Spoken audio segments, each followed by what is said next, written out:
Newsweek thinks Joe Biden can beat Trump in 2020.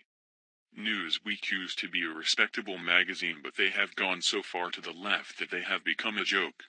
They are now pushing Joe Biden as a candidate who they believe could beat Trump in 2020. Check this out. Joe Biden can beat Trump in 2020, but will the Democratic Party let him run?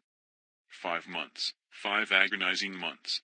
That's how long it had been since Joe Biden's eldest son, Beau, died of an aggressive brain tumor. For 3 years, Joe had cared for Beau, an Iraq War veteran and Delaware's Attorney General, but by the spring of 2015 he was gone.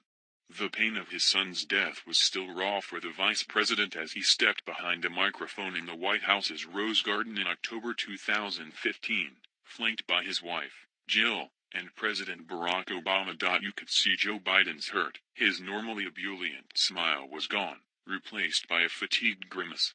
Facing a small crowd and live cameras, Biden announced what many had long expected: he would not be running for president in 2016. The longtime senator was not emotionally ready. The grieving process, Biden said, doesn't respect or much care about things like filing deadlines or debates and primaries and caucuses. The former VP might have beaten Trump in 2016, and he might beat him in 2020, if he gets that far. Biden is well liked by most liberals. He championed the nation's first black president and came out for gay marriage ahead of Obama and both Clintons.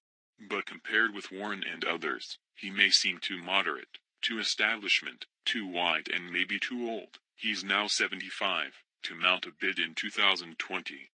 And if he runs, his progressive rivals will pore over a half-century-long paper trail and inevitably find plenty with which to bludgeon him during the primaries. Via Newsweek.com.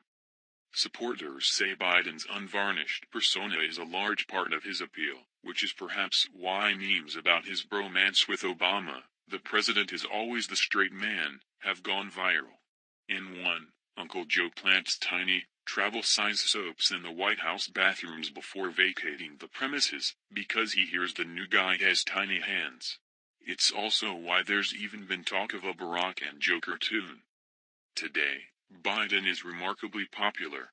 An August poll showed him with a 74 approval rating among the Democrats being touted for a 2020 run against Trump.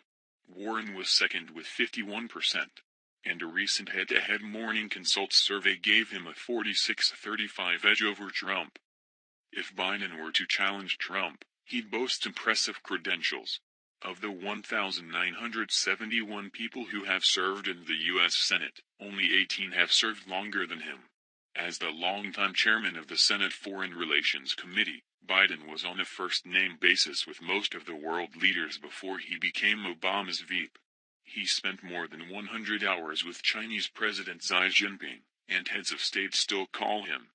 In February, his foreign policy think tank opens in Washington, and he just co-authored a treatise in Foreign Affairs magazine on how to contain Russia, something the Oval Office's current occupant seems to have no interest in doing. It's also telling that Biden was just about the only white Democrat invited to Alabama to campaign for Doug Jones in his bid to defeat Republican Roy Moore for an open Senate seat. That suggests Biden might have some success with the white working-class voters who shunned Hillary Clinton in 2016.